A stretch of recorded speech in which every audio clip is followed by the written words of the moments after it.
So welcome to Fueling Collaboration. This is the last of a four-part panel discussion series where we are diving into the latest research and management considerations on prescribed fire topics. My name is Andrea Brandon, and I'm the Science Delivery Specialist for the Northern Research Station, and very pleased to be here today. Before we get started, I'd like to acknowledge our planning team.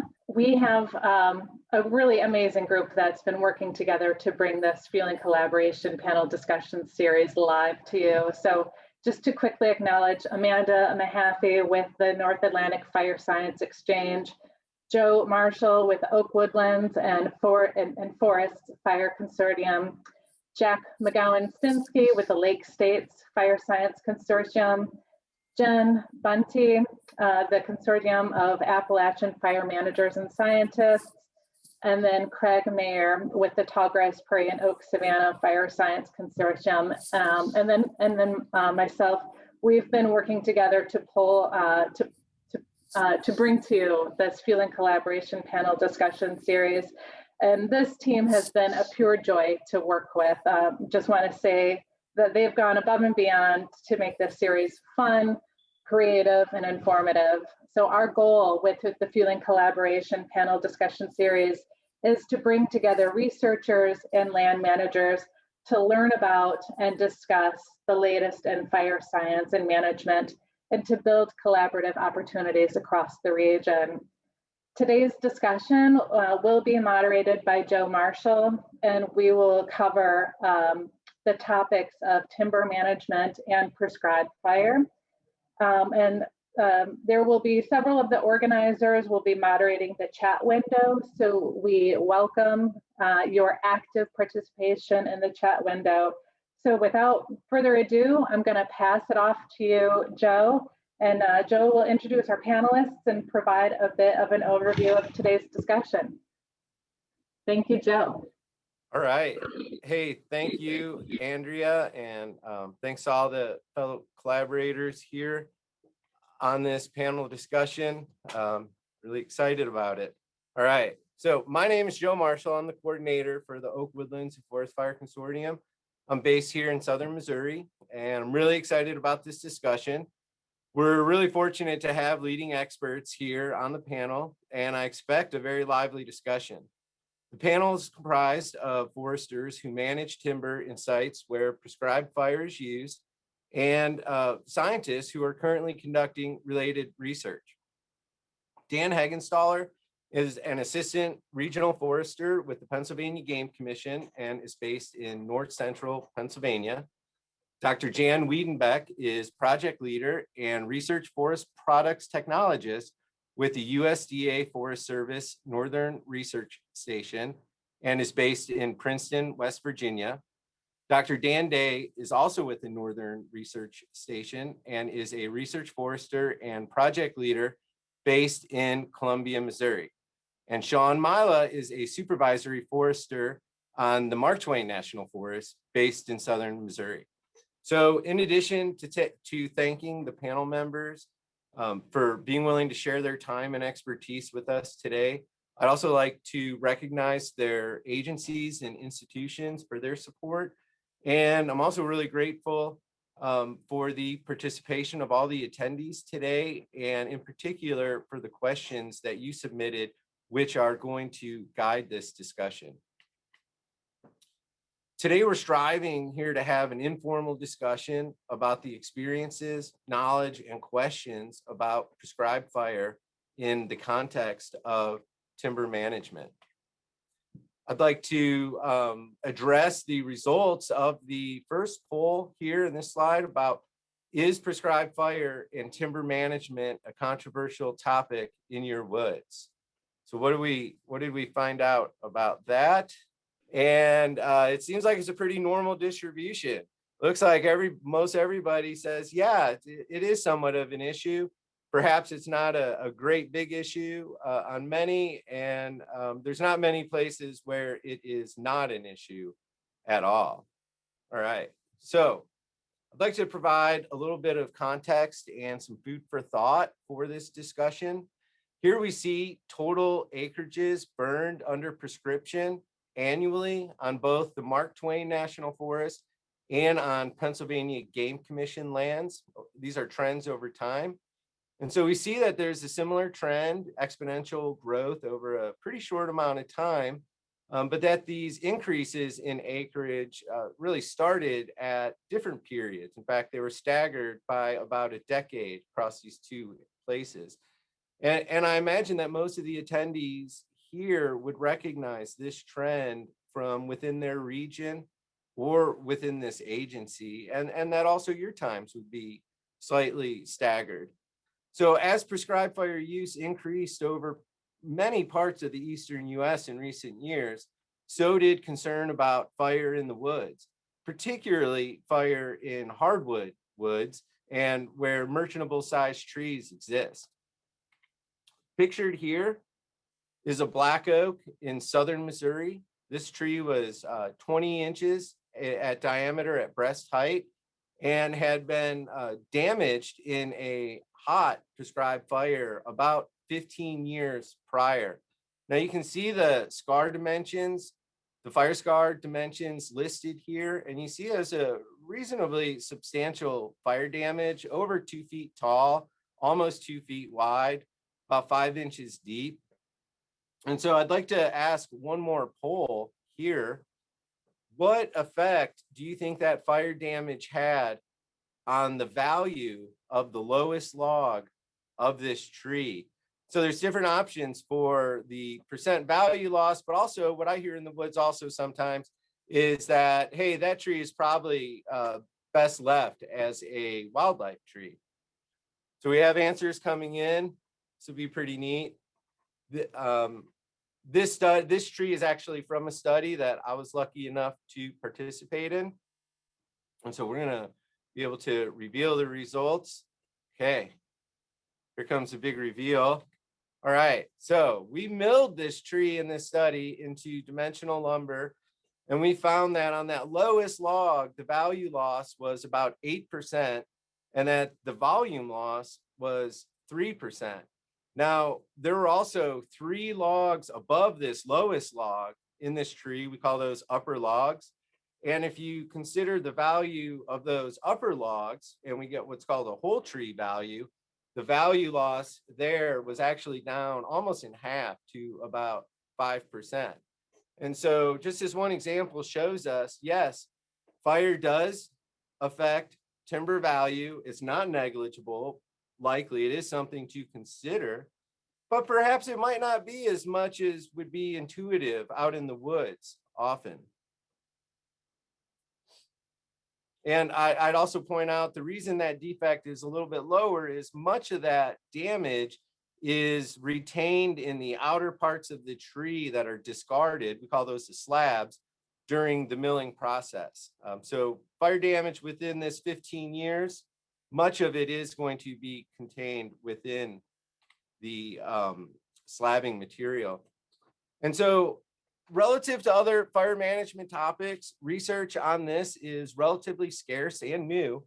Here's a list of nearly all of the closely related research, which really just started around 2014.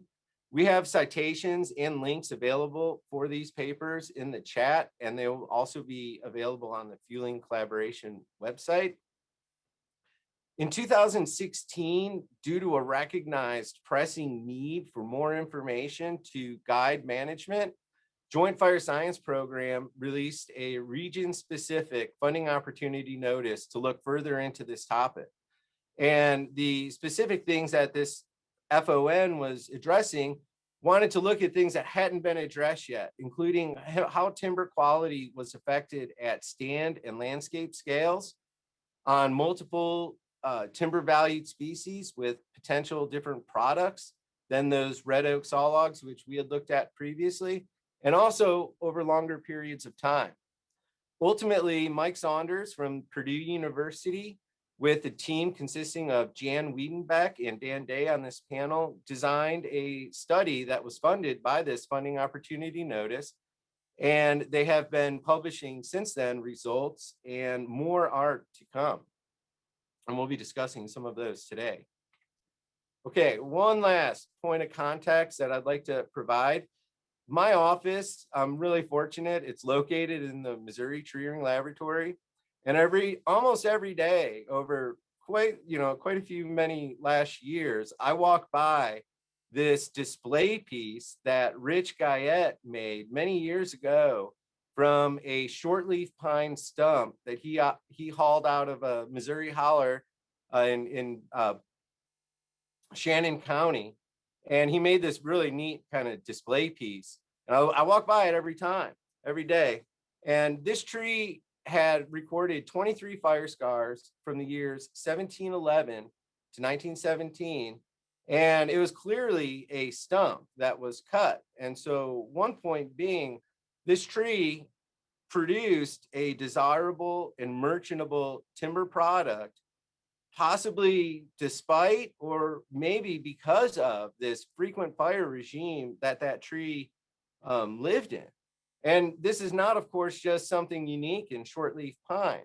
Here pictured is a pitch pine stump from central Pennsylvania, which actually has a striking similar history. This recorded 23 fires from the years 1734 to 1898. And so I guess here's what I think this means, and what I think of every day is when I see this stump in the office, is that, these historical frequent fire regimes produced the exact timber resources which were exploited during the Great Cutover in the late 19th century.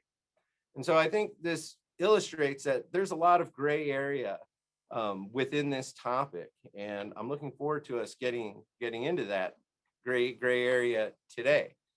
And so that brings us to the questions that were submitted as part of the registration for today's panel discussion.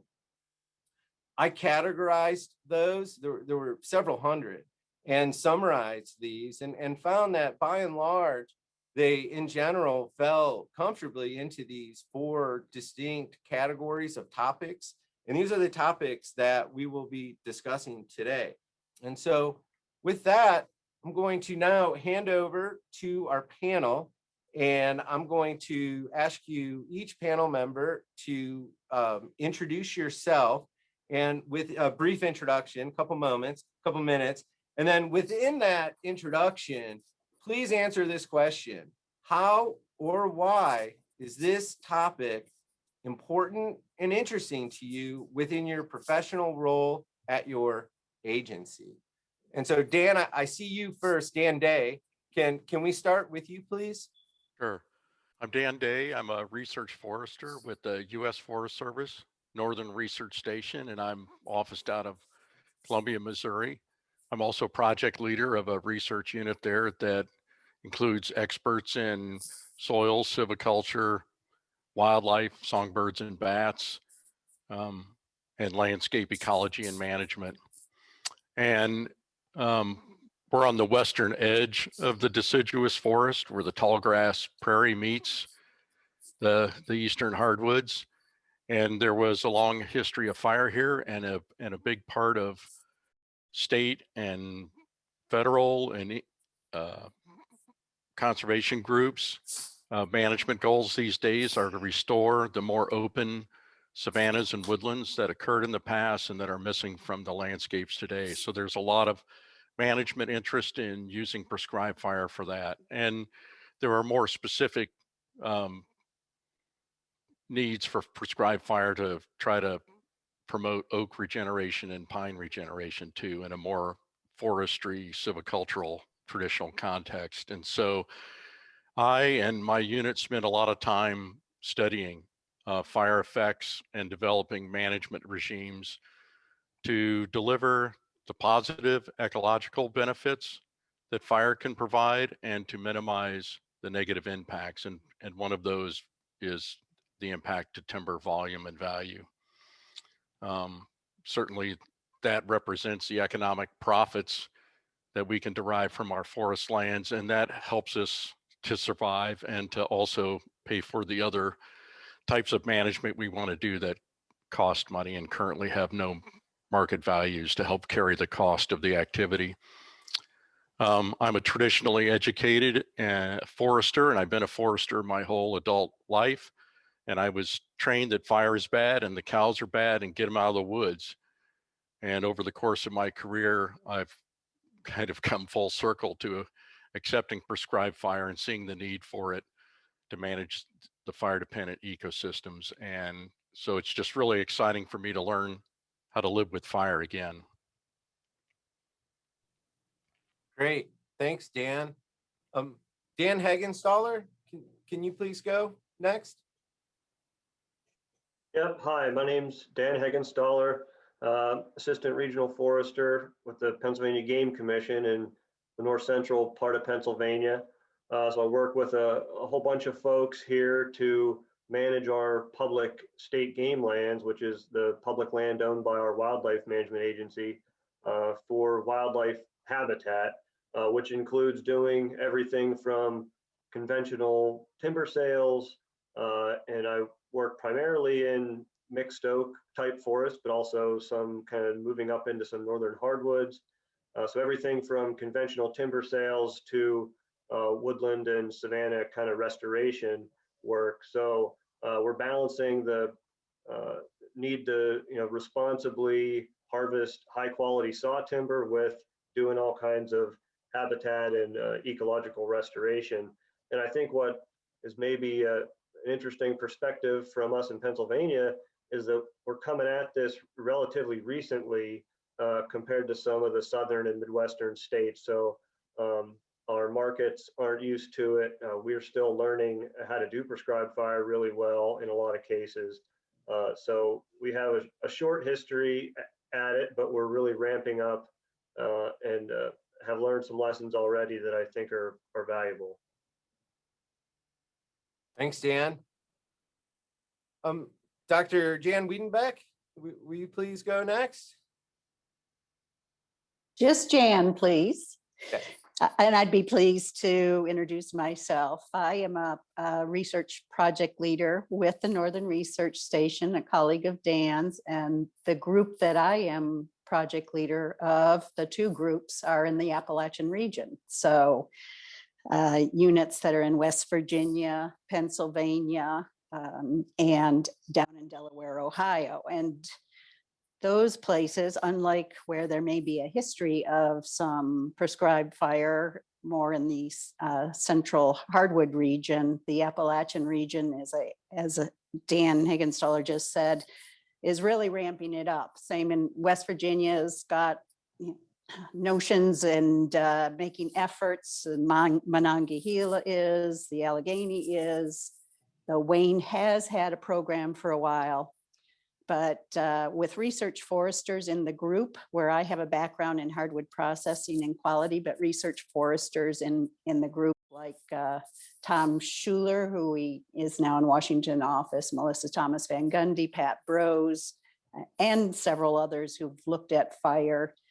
When the utilization group that I got involved with in Princeton became connected through some reorganization of the station with the experimental forests in the central Appalachian region, we were looking for opportunities for where some of the wood processing quality aspects of research that I was doing might best be put forward with some of the silvicultural work that was going on in our experimental forests.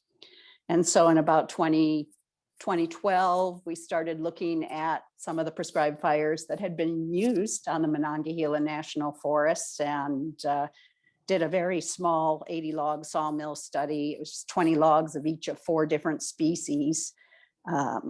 That was not as intensively tracked as what you did, Joe, back when about that same time, and much smaller sample size per group. But that kind of got it going. And now we all see that there's quite a bit of interest in figuring out questions related to residual timber value. So I've come from that side of the table. I have always been more involved in timber grade, lumber grade, log grade. What are the market options? So it's been fun, and we have a lot of interest from not only experimental forests, but the state forests. And we've been able to do some demos with our wood miser saw, which has a lot of folks, you know, pull a few logs from the woods where you've got different amounts of char and some scarring, and that kind of thing I think can have a lot of impact too, beyond just the science, which we're really needing, you know, a big effort on. And we've fortunately had some success there starting in 2014 with your work and beyond. We'll get to talk about that. Thanks. Cool. Thank you. Yeah, nothing is more informing than watching a tree being milled. And it's a real powerful way to learn. Okay, well, thank you. Sean Mila, will you please provide your introduction at this point? You bet, Joe. My name is Sean Maella. I'm a forester on the Mark Twain National Forest in southern Missouri, located on what we refer to as the South Zone, which is in the southeastern part of the state, on the edge of the Mississippi alluvial plain and extending into the Ozarks on the southeast side. Let me say, first of all, that I'm very flattered to be here, Joe. Thanks for asking. Very impressed with the rest of the panelists, and in terms of looking at why it's important to me to be here. One, after having seen who was going to be on the panel, I think this is going to be as much a learning experience for me as it is for any of the participants. I've worked with the Forest Service for now just south of 20 years. All of that has been in Missouri. Didn't recognize it at the time, just a matter of circumstances as my career has evolved. But having been blessed with the opportunity to work in the Ozarks and some of our pineries, in recognizing the value of ecological management, which is different, obviously, as most of you know, from working purely in a silvicultural perspective or from a timber management perspective. I think it's incredibly important for us to diversify our portfolio, if you will, in terms of our management portfolio and how we move forward into the future. Not knowing the effects of potential climate change into the future, and getting stakeholders on board with us from a variety of different perspectives, from the environmental side to the logging industry side, being able to try and collaborate and bring those varied perspectives together to reach a common goal in the end, I think is really important. Looking at the turn of the century, why it's important to me, turn of the century, shortleaf pine was 6 million acres roughly throughout its native range. And today we're probably looking at less than 500,000 acres.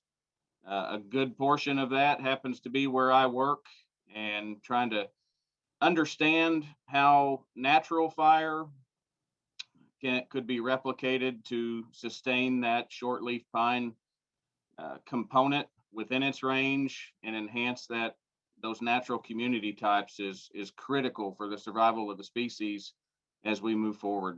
So just thanks for being here, Joe. Thanks for the invite, and looking forward to the day. All right, thank you. We're really glad you're here. Your breadth of practical knowledge here, where timber and fire hit the ground in the same location, I think is a really valuable contribution. Okay, so thanks everybody. Thanks for the panel introductions. I'm gonna kick it off with the first question.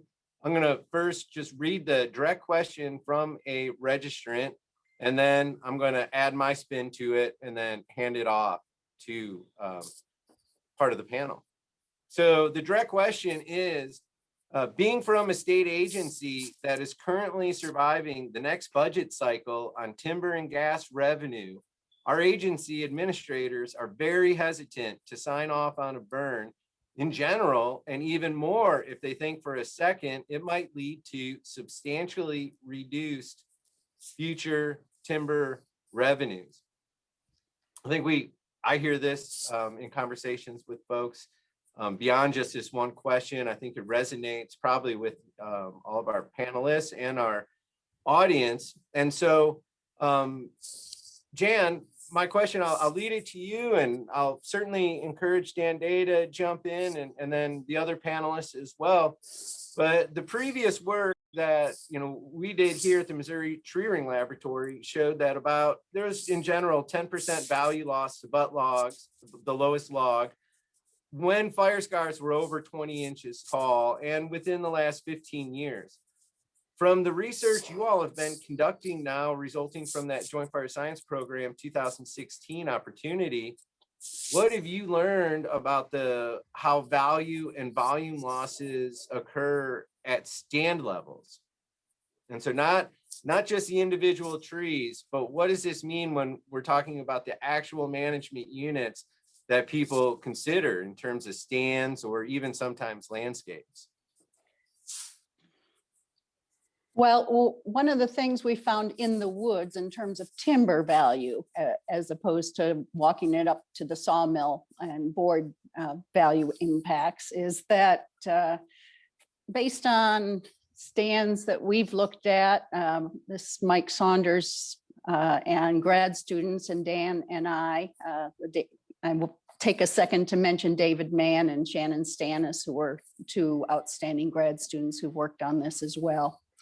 But they sampled the 139 stands across 4 of our national forests, from the Wayne and Daniel Boone and Mark Twain and Hoosier. And over 8,000 trees were on those plots that they sampled.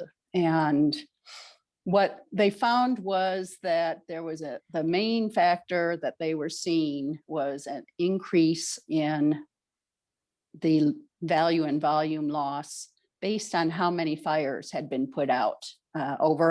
These were stands that had burned up to 25 years of prescribed fire. So about 1.5% increase in volume and value loss for each additional fire that those stands were subjected to. On a stand basis, that's probably the key element. Red oak showed a little bit more loss than the other species, but frankly, we were largely in oak forests. White oak and red oak were the largest components, with hickories and a few other species. But red oak had more loss than the white oaks did, a little higher percentage. Still not stunningly high.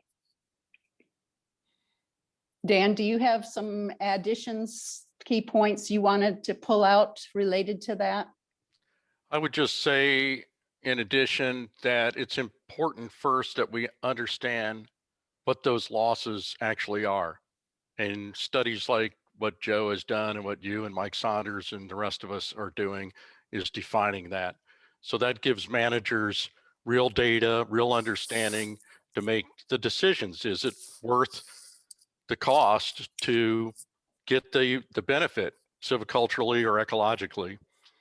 And then the other thing I would say, and there are people working on this, many of us, Pat Bros and others, to develop ways to minimize the damage that we're seeing in these fire injury studies. And there's much to be learned yet, but we're learning a lot about fire behavior and intensity and how that leads to severity and how we can manage that. We're learning how to manage fuels to minimize the damage to residual trees. Nice study by Pat Bros shows that if you just move some of the heavy slash just a short distance away, 3 or 6 feet from the bole of the tree, you greatly minimize or eliminate the damage. And that's really where the severe damage comes in a lot of these fires, is when there's heavy fuel up against residual trees. And then the managers of these state agencies have to consider, what are the cost of alternatives, herbicides, mechanical treatments? That's a cost to the agency. And they have to weigh that against the cost of fire loss and timber value and see where that balance comes. And then they also have to consider the loss of opportunities, because maybe without fire, you don't get the oak regeneration or the pine regeneration, or you don't get the needed open forest, woodland, savanna habitat that you need for your wildlife species. And there's a cost to losing that if you don't use fire, which is pretty necessary for a lot of those management goals. Spoken like the excellent research forester slash ecologist that you are, Dan. From the forest products technologist side, I would add to what you just said that when it comes to the question of, do you go in if you're looking for proceeds from that stand as being an important income source for your coffers, that we do know from some of our studies that if you burn now and are looking to harvest pretty quickly, 7 years, 10 years, that time frame, as Joe even pointed out using his lead-in slides, any kind of effect is going to be found in the slabs of the material. Now, that doesn't address that if you got a really hot fire and you get some bark damage, some open wounds that get some wood char as opposed to bark char, then that's a whole nother ballpark that I think a lot of people here have interest in that we haven't really done much on, but I think we'll have a chance to speak to that and talk about it as a group in a bit.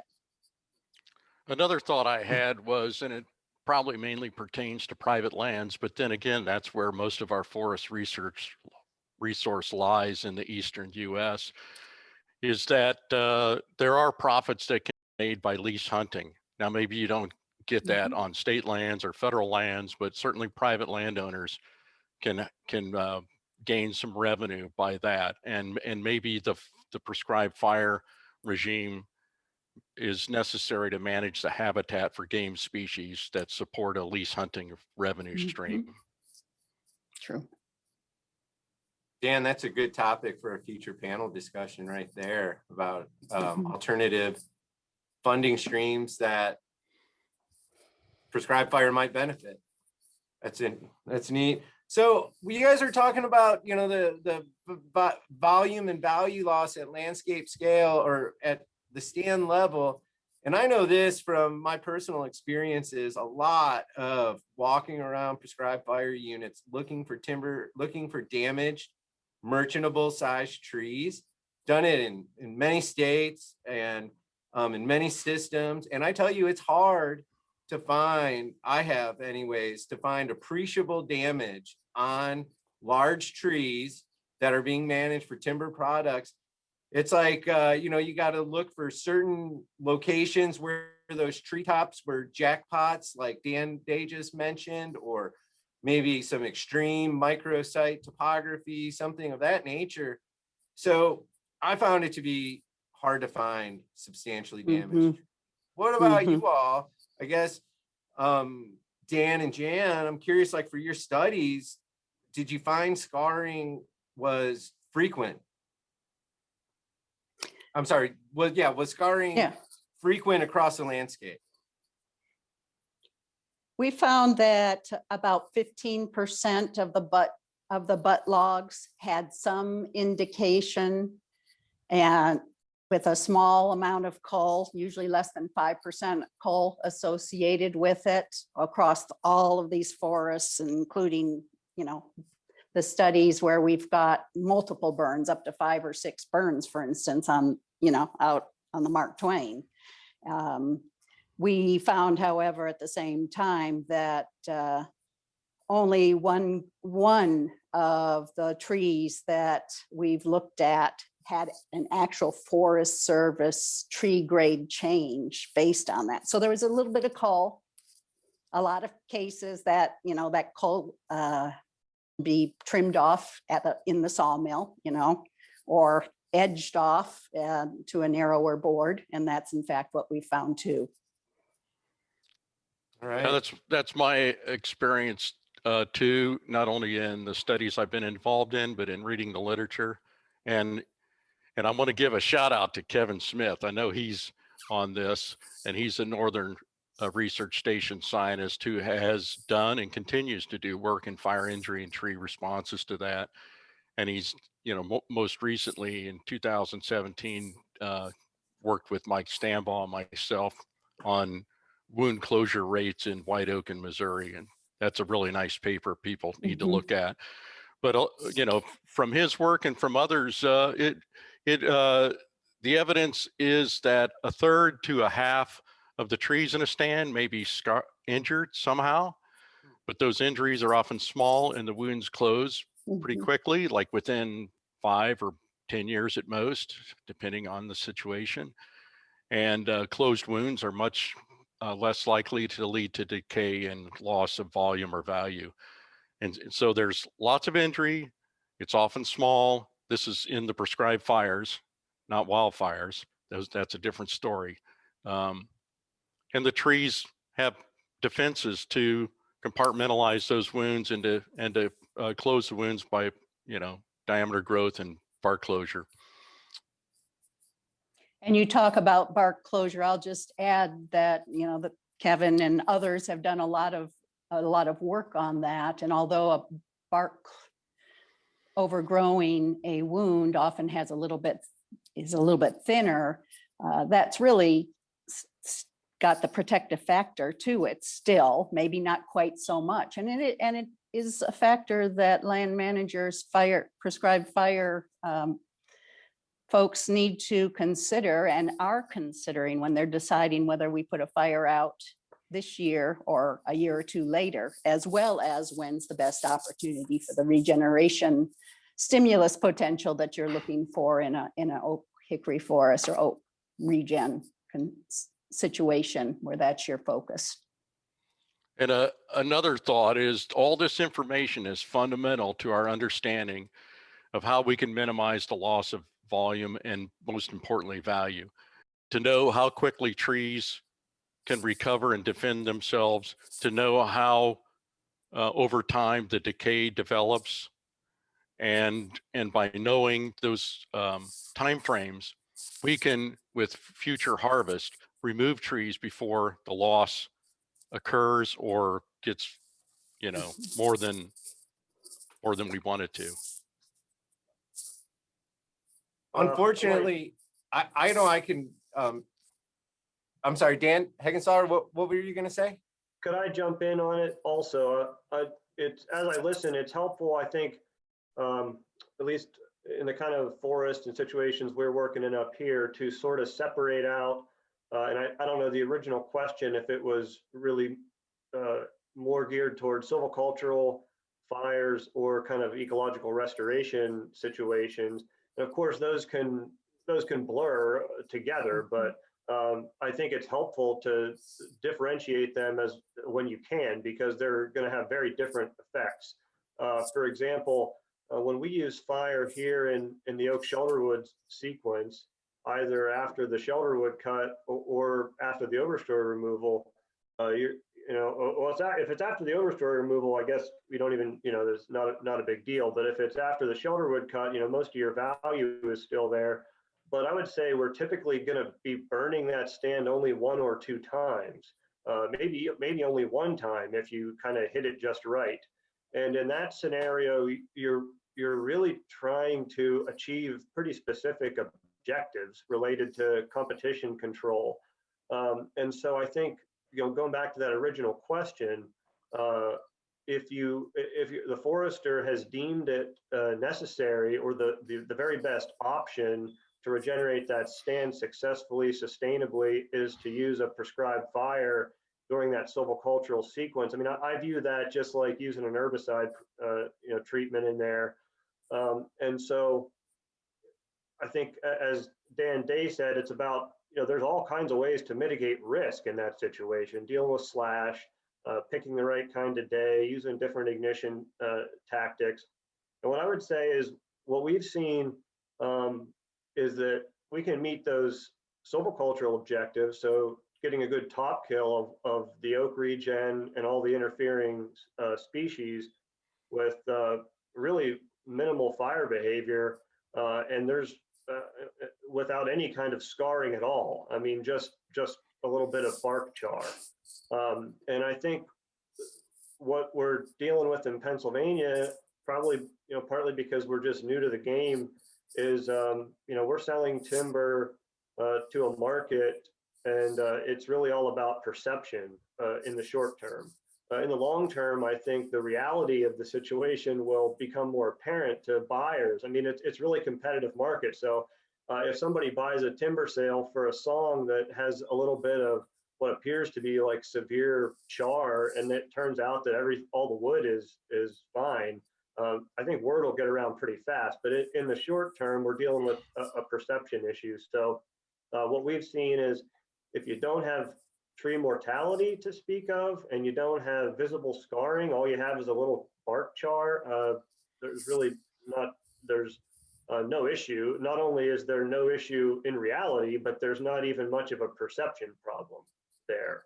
And we're getting in, usually with a shelterwood cut, you're doing the fire, you're assessing the regen response, and if you did what you need to do, I mean, we might have the sale marked and sold, that year or a year or two after. So that's totally different than a scenario where you're doing multiple fires over decades to kind of restore oak woodlands or savannas. And not only is it multiple fires, and it's also just the risk that one of those fires is going to get a little hot. The more fires you do, although the fuel loading will be reduced, it's, maybe you'll hit a day that was just a little bit dry, and you'll end up with some scarring. So I think it's useful to differentiate those a little bit. But in the typical oak silvicultural system, if you can mitigate risk, I think you can be quite successful. And going back to what Dan said about kind of the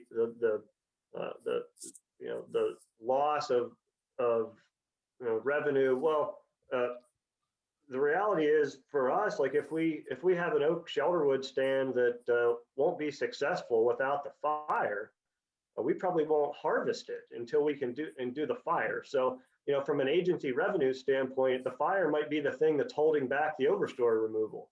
I'm not going to feel comfortable as a forester, removing the overstory on something if we've got a lot of competing vegetation that we need to deal with a fire. It also could save you a crop tree release treatment down the road, which might be $100 an acre, at age 10, if you're successful at controlling a lot of the interference. So those are some thoughts listening to the good conversation so far.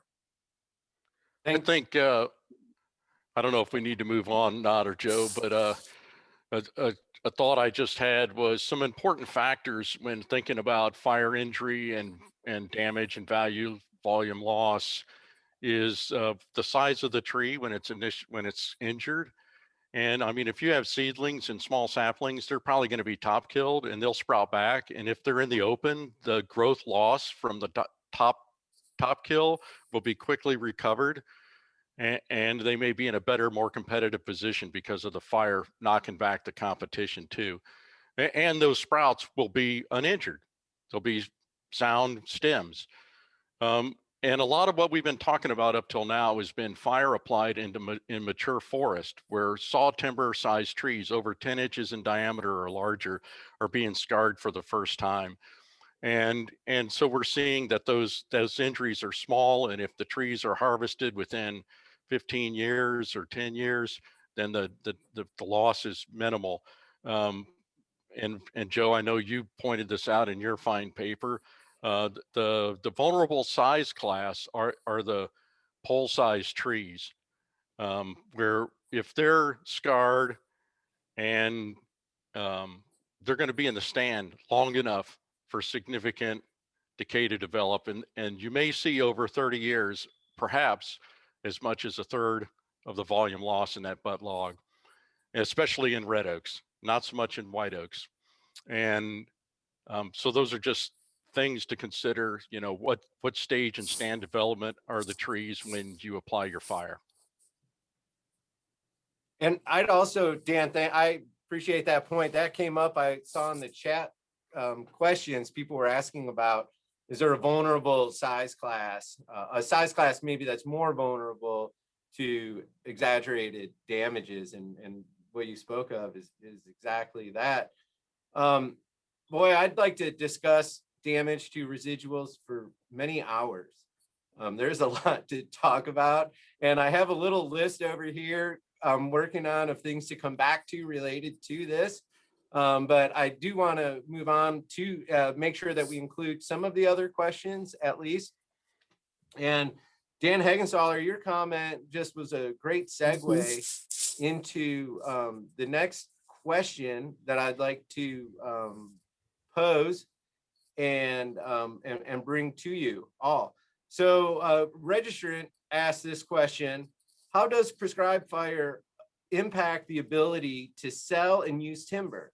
I've read that impacts tend to be minimal, what we've been discussing, but have faced significant resistance to the use of prescribed fire from forestry professionals on the basis that fire makes the timber unattractive to mills. Do prescribed burns create areas and challenges for getting timber to the mill? So Sean, you're in this environment. You've been, you're on the other end of the spectrum from what Dan Heggenstaller was talking about, long-term prescribed fire use in this timber arena. I'm curious, in the Missouri Ozarks, like I say, where this has been going on for quite a while now with the robust timber industry, in hardwoods anyways, did you all run into this as an agency, or do you still? Have you found any things that any lessons learned? So in a generalized sense, the culture of the Ozarks is very, you might say that the culture in the Ozarks is fire dependent, much like the shortleaf pine communities. Fire is not a new concept to most native Ozarkians.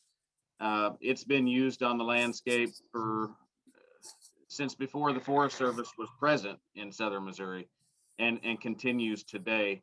So in terms of it being new to the timber industry, that's not really something that I could speak to. I think our public is very accustomed to having seen fire and having seen the effects of fire on our timber products.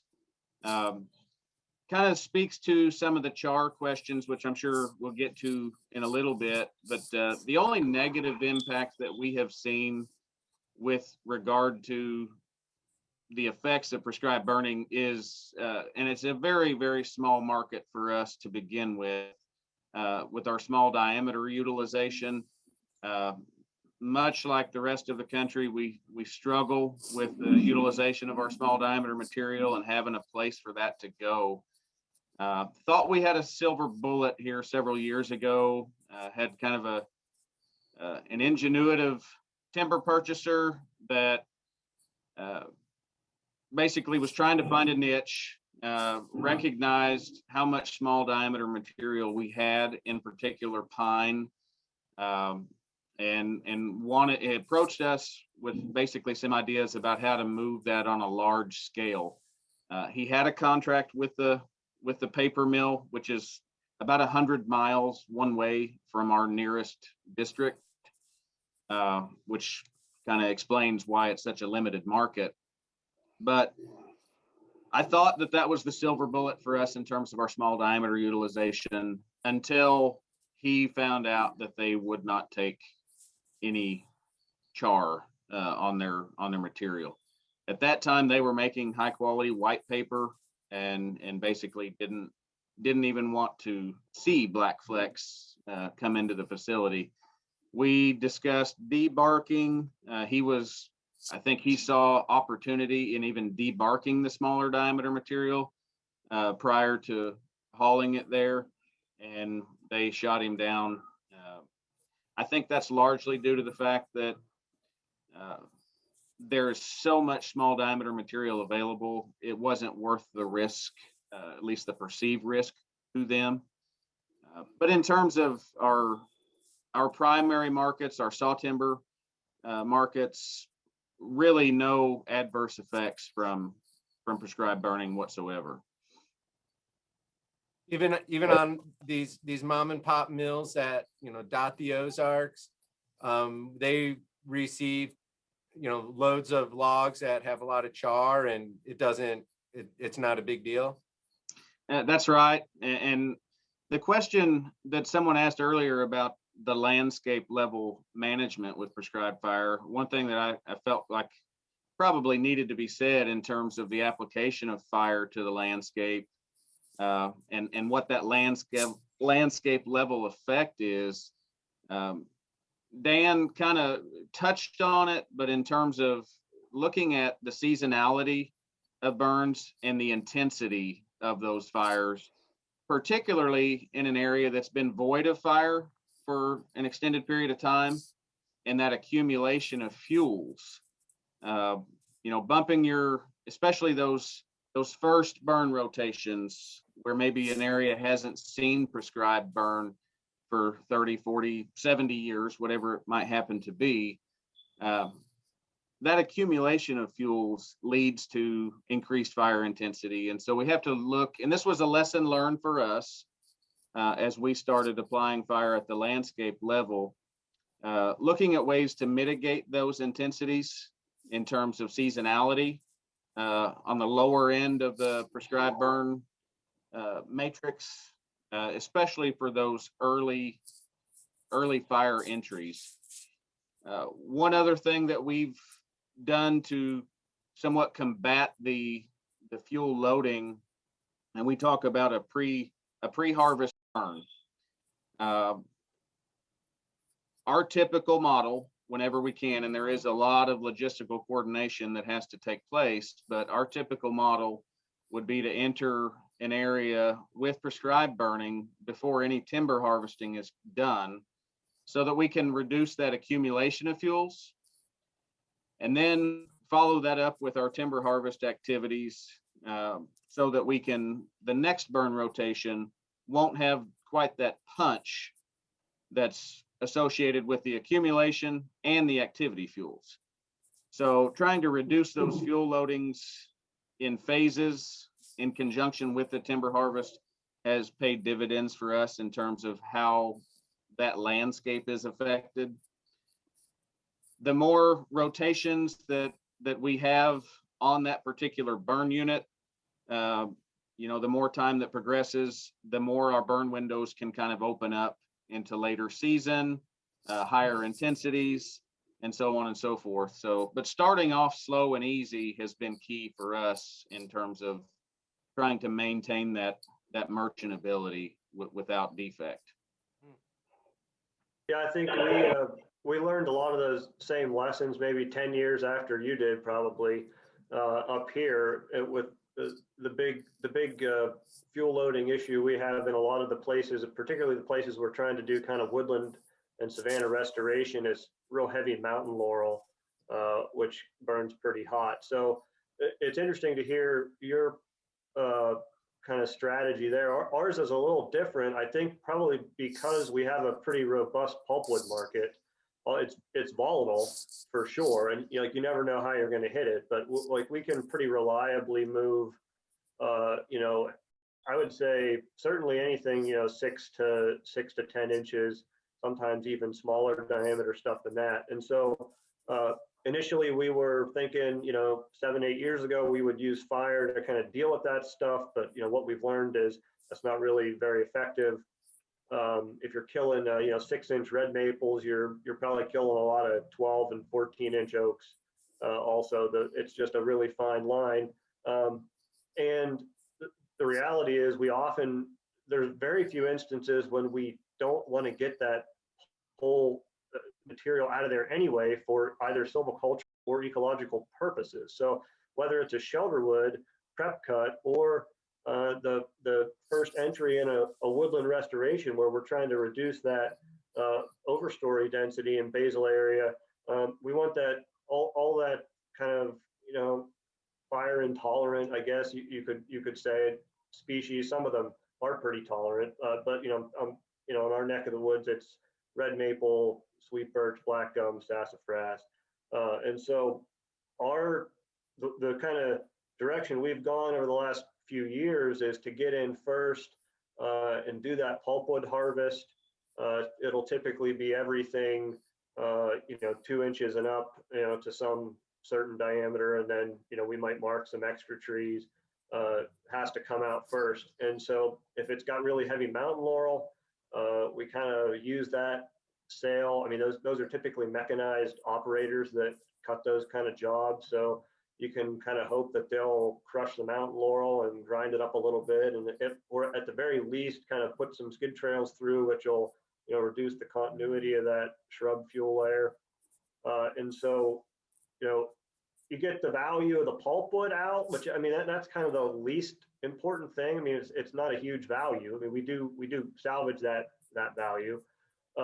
We do get a little bit of small saw timber, kind of red maple, that would be completely lost probably in a fire, because it's, certainly not very tolerant of being damaged, and hopefully deals with some of that fuel loading issues also. So as long as we have our ability to move pulpwood, we're pretty committed to getting it out of there first.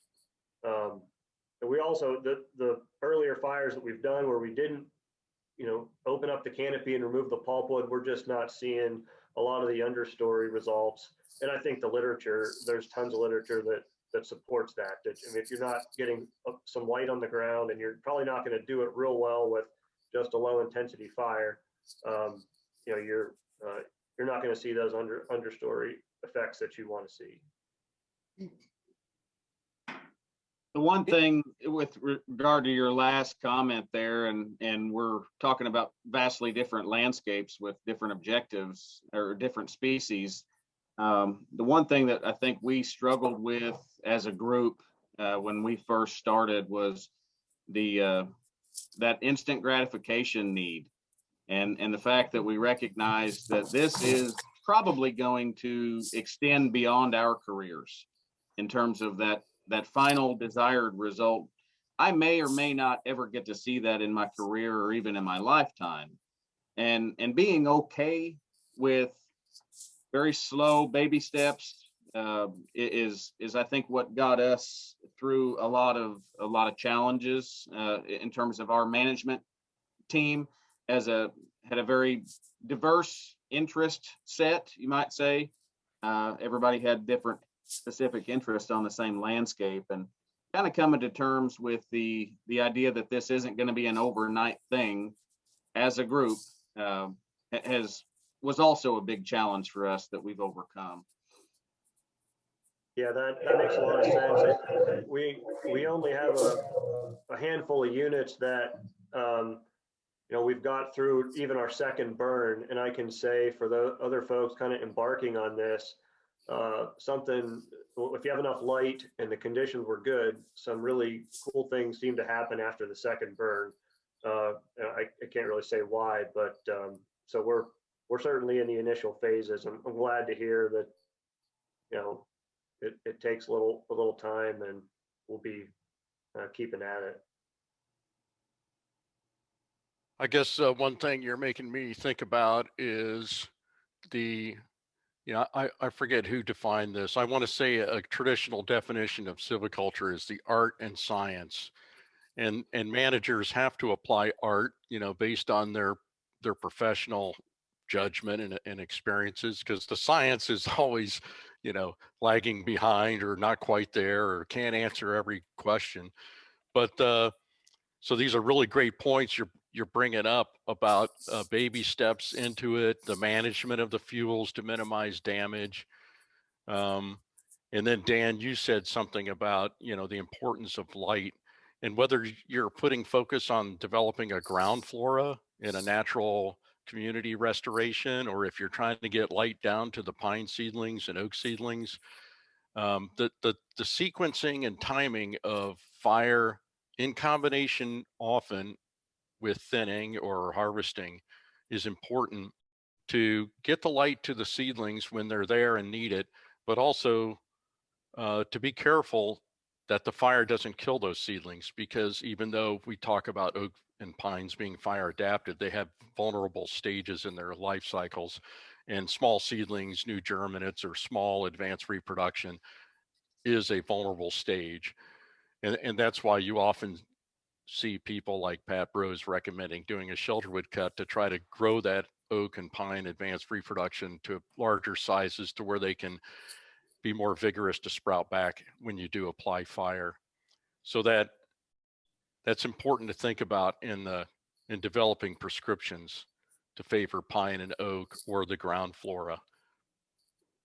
I'll say to that, I don't know if management's ahead of research or not, because what I've discovered is as we've jumped into this, particularly with the oak silviculture burning and a lot of Pat's research, whenever we do, early on did a fire and, didn't quite have the results, we sort of like, I'd dig into the literature and I'd be like, well, he said it wouldn't if I did that. So, in a lot of cases, at least with oak silviculture, I think there really is good stuff out there. If you don't have any oak regen in your shelter wood and you have nothing but birch and you burn it, like, you won't get any oak regen.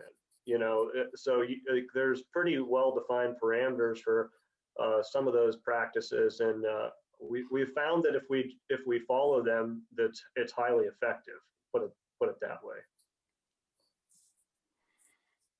Hey, so this discussion here, these last couple of comments, it's as if it were scripted, really segues nice to the next question that I'd like to go to. So and we can come back to all this, and I'm sure you all will just go back to talking about what you want to talk about anyways, which is great. So, so this question from a registrant asks, and this really cuts close to the bone for me, I think, in a lot of the management discussions I hear. Is it possible to manage for oak and pine woodland structure while sustaining timber production? Can we do both? Do we need to decide one or another for a specific site, whether it be developing burn or timber management plans, or can they occur in the same place? And so I think that's such a cool question. I hear it all the time. We do restoration over here and we do timber management over here. Like, it's like peanut butter and chocolate or something. They can't mix. But is that the truth? And so I guess I'll open it to you, Sean, but I know that you all will have ideas. And so the question I would pose here based on that is, can sites containing fire adapted ecosystems be managed for conservation, restoration, and also timber values? For instance, the shortleaf pine oak woodland restoration projects on the Mark Twain National Forest, these areas maybe even included in the collaborative forest landscape restoration project that you have ongoing, is that acreage now separate than any timber production acreage? Or will timber be produced on those acreages where you're restoring the pine and oak woodland structure? So that is a great question. That's a question that I think internally a lot of us struggled with initially in trying to, even as practitioners, we all have just a little bit of scientist in us, and we try and categorize things.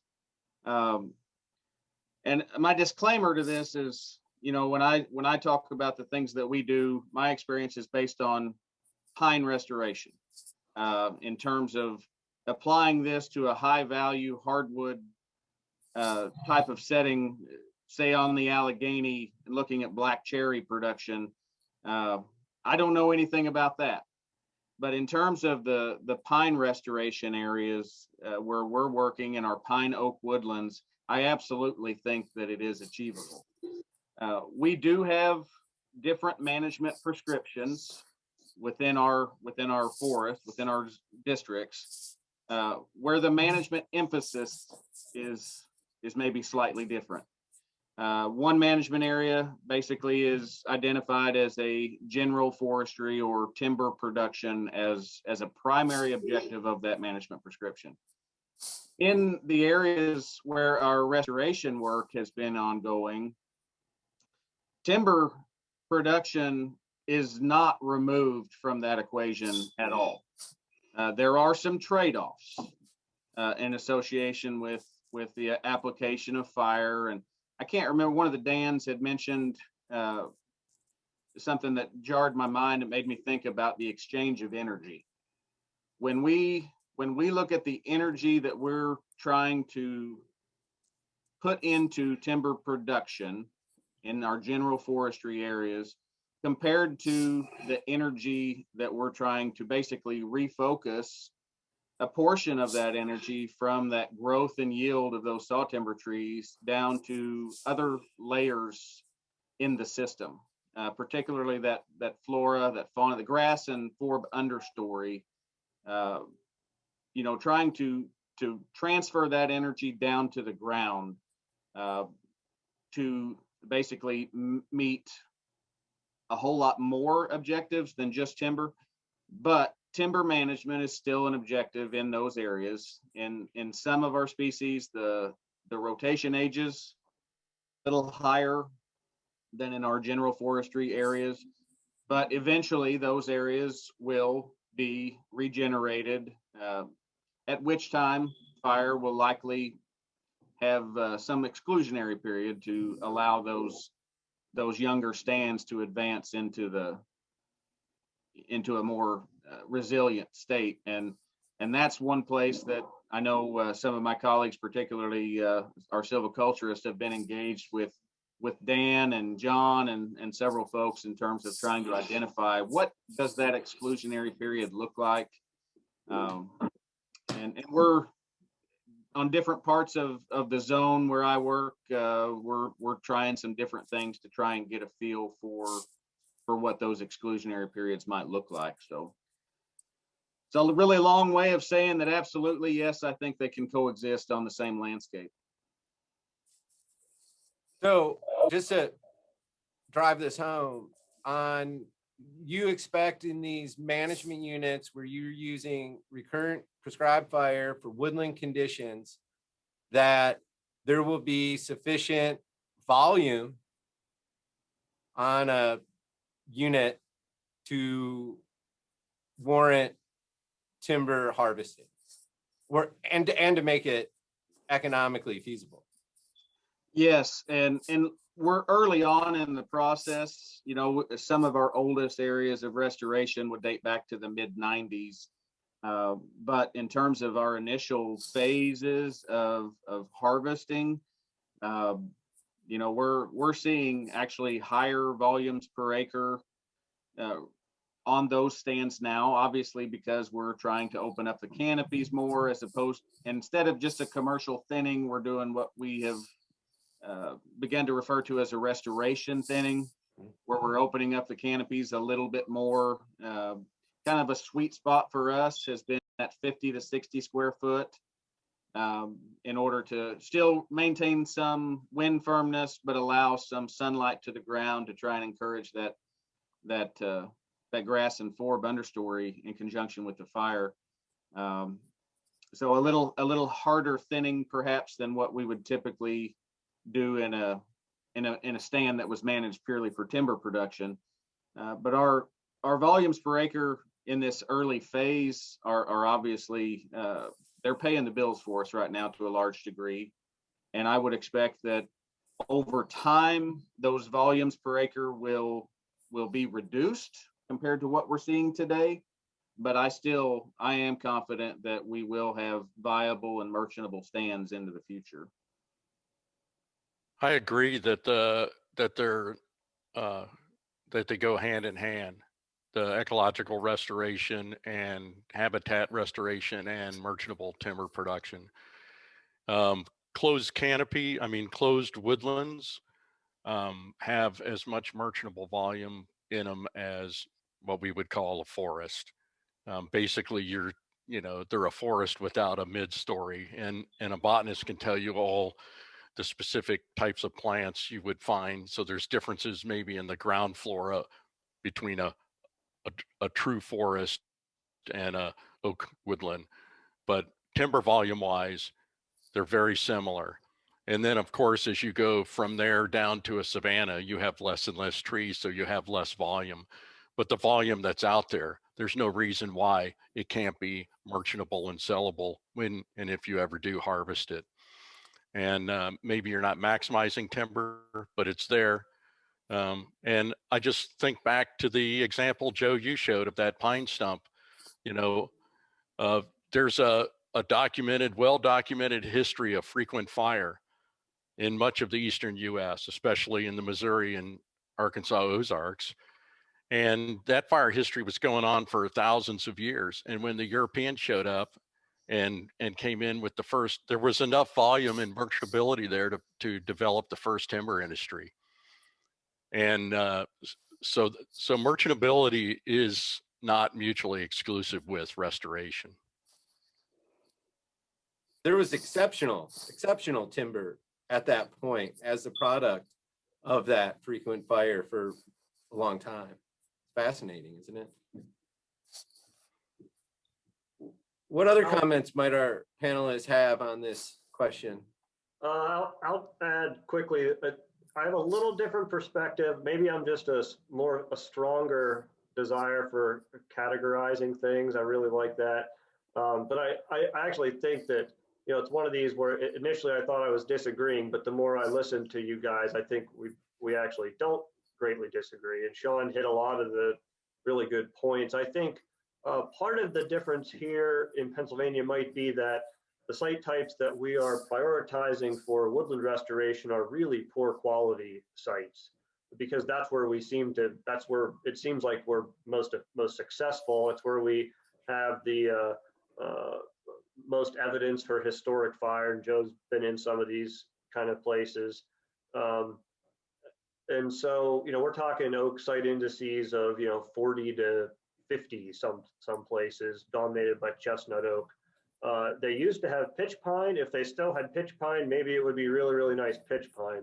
But until we get that regenerating, the timber quality is pretty poor. Now, certainly economic, you know, timber harvesting isn't prohibited. Like I said, we almost always start off with a commercial harvest to reduce the basal area in these stands.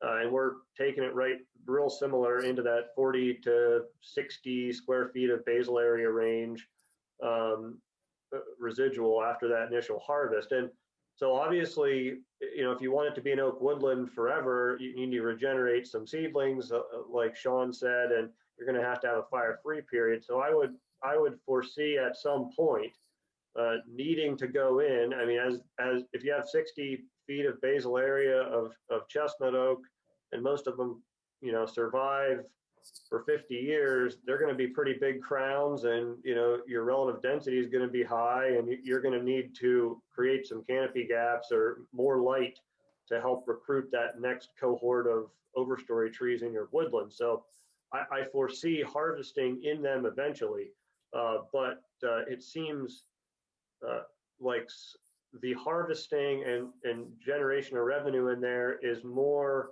incidental to the management that we want to do to create the certain woodland conditions, versus somewhere else where the prioritization is for regenerating another even-aged oak forest.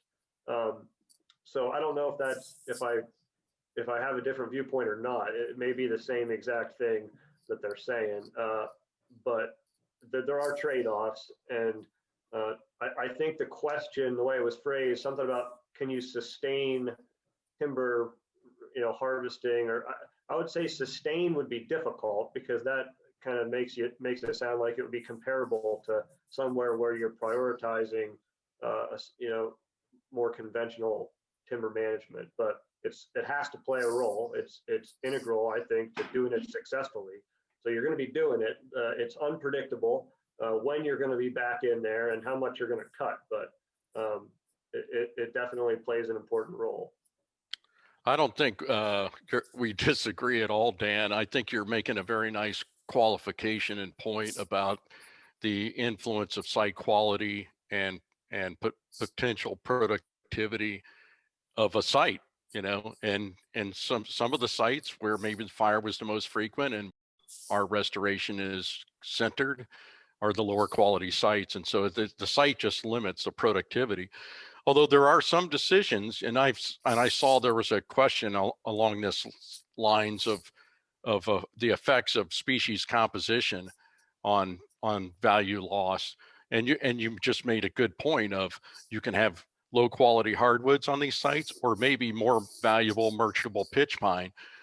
But that's a management decision. Do you go after the pitch pine, or do you just let it be a hardwood, savanna, barrens, or woodlands, whatever you call it?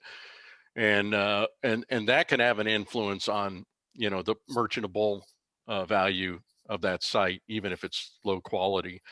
And there's a fine example that Ben Knapp at the University of Missouri published, looking at the change in composition in a black oak, post oak forest in the Ozarks that had been burnt, in some cases every year, in other cases every 4 or 5 years. And the loss in value was primarily in the shift in the species and the overstory over time. And the fire took out some of the red oaks. We have oak decline that's very common in the Missouri Ozarks. So that took out some of the red oaks, which were the more valuable species compared to post oak. And so over time, with frequent fire, post oaks dominated the overstory, and the value of the stand declined because of that change in composition. Yeah, that was 65 years of burning at different rates, and the residual loss of residuals was totally very little, particularly relative to those losses you described, Dan. That's really interesting. Well, folks, I knew it was going to happen.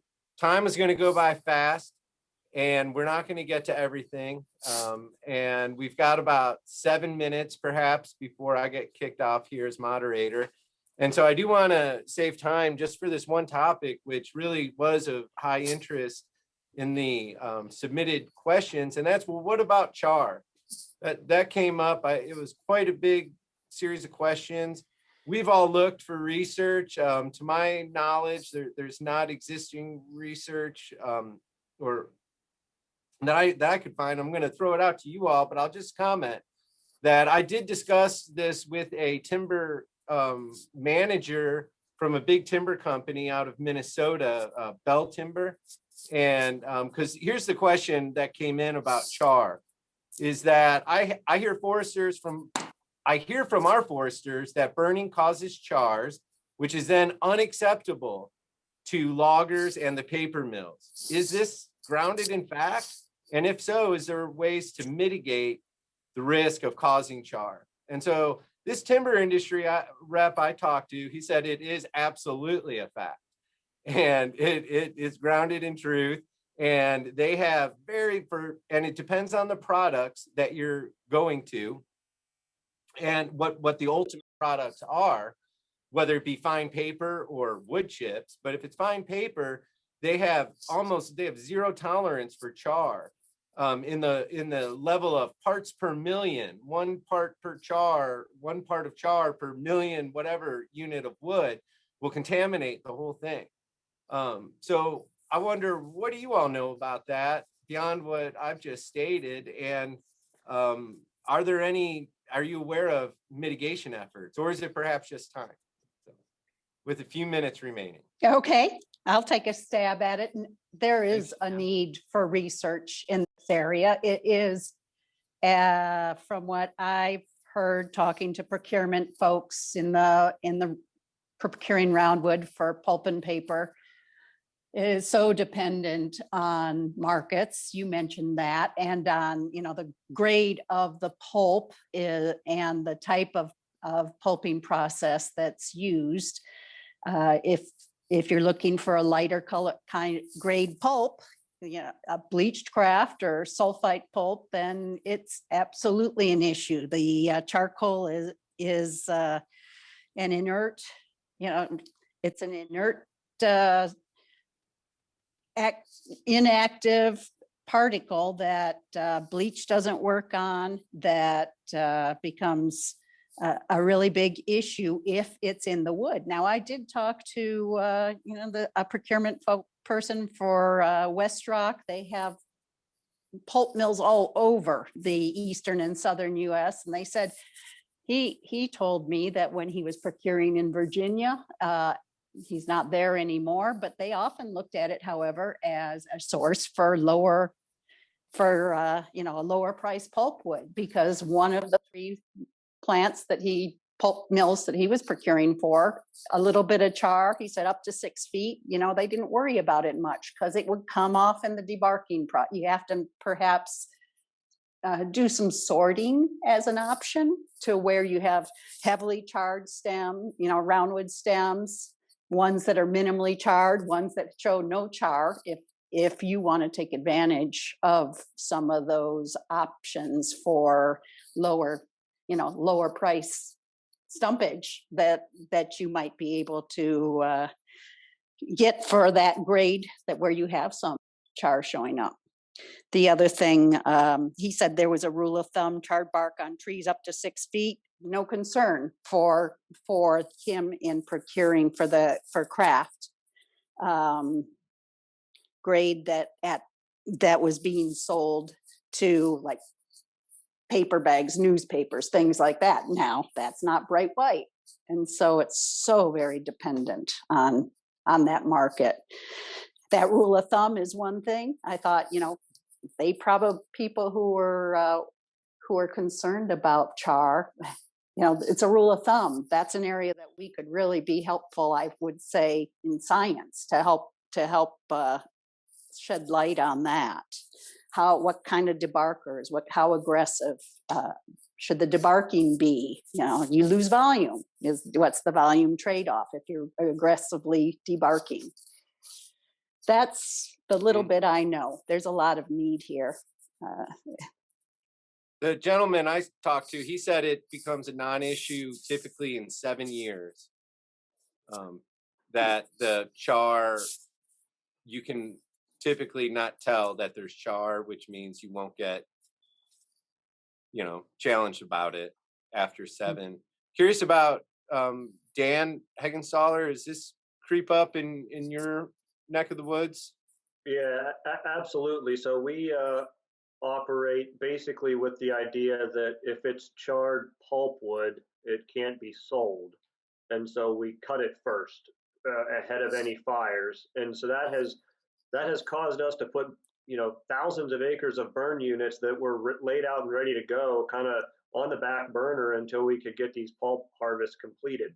And you might say, well, it's, you're talking tens of dollars an acre in value in some cases, but the problem is we want that stuff out of there, and fire's not a great way to do it. So if we burn it first, we're sunk. Then we're looking at timber doesn't seem to be have any bearing whatsoever. Even here, we're in Pennsylvania. I will say, you said something about 7 years later. We did sell a big pulpwood sale, had a lot of aspen in it, pretty decent diameter aspen. One of the very first fires we ever did, it was about, 8 or 9 years post-fire. They knew it was almost all pulpwood, and the buyers knew it burned. There was tiny, you could, barely tell a little bit of char around the root flares of some of these trees. And I couldn't believe it. They brought it up at the sale tour, like, oh, there's char on these trees. But when it came to bidding and buying the sale, we got tons of bids and nobody cared. So maybe there is some point after a decade of getting rained on that it's gone and, they don't care about it. But. Yeah. Purchasers are in no need of, more defects to talk about, right? Right. There's no shortage of that. Well, folks, our hour and a half is up, and we knew this was going to happen, that we just get our whistle wet here as we ran out of time, and such is it. But we look forward to future opportunities, hopefully to talk about this stuff in person again. And as this is such a topic of high interest, I'm sure we'll find other formats similar as this to pursue these. And so with that, I'm going to close this section up of the panel discussion up. And I would just like to again say, many thanks to the panelists for your time and expertise that you shared with us today. Thank you, Joe. With that, Andrea, I will invite you to close this up. Yeah, thank you so much, Joe. This has just been an amazing discussion, and it's very clear that we need to keep this conversation alive. So again, Thank you, Joe. Thank you, panelists. Thank you, participants. I've really enjoyed this. We have received a lot of very positive feedback on this panel discussion series. And so while we originally launched Fueling Collaboration as a 4-part series, I'm happy to share with you that we're not done. So our planning team has gotten together and we have talked about the need to continue these discussions. And we are also working with folks in the Southern Research Station and the Southern Fire Exchange to see how we can expand this conversation to pick up more of, the whole Eastern United States.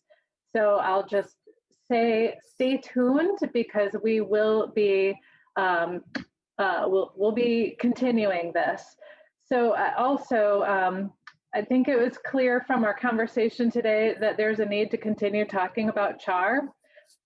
Joe, you had one more question that I was so interested in getting to, and that was the topic of that fire and timber often focuses on the potential negative effects, but what are the potential benefits? And so I'm hoping that we can talk about that one, that topic as well. We will be sending out an evaluation after this, and a part of that evaluation, we will be asking for suggestions on future topics. So please look for that, and we hope that you'll respond because that feedback will directly inform what our future conversations are. And so again, I just wanted to say thank you, everyone. I have thoroughly enjoyed working with this team and pulling together this 4-part series, and I'm super excited to continue it. So I hope everyone has a great day. Thank you again.